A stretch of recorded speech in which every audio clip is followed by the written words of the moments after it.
How to recover Discord account with authentication. So the very first thing you want to do is to head over to your application Discord. Let's say you are trying to access to your account, but you forgot your password. In order to recover it, tap on Forgot Your Password. Right here it says, one SMS will be sent to your phone number associated with your account.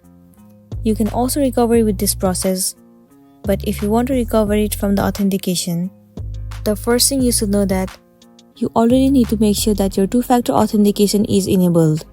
If it is enabled, then only you will be able to recover from the authentication.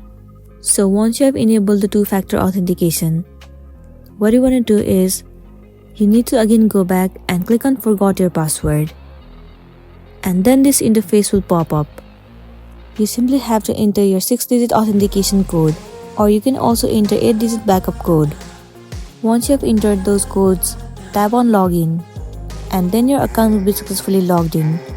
Also, it will recover your account. So that's it, and this is simply how you can recover your Discord account with authentication. I really hope this video is going to be helpful for you. If it does, please make sure to like and subscribe to our channel. And thank you for watching it till the end.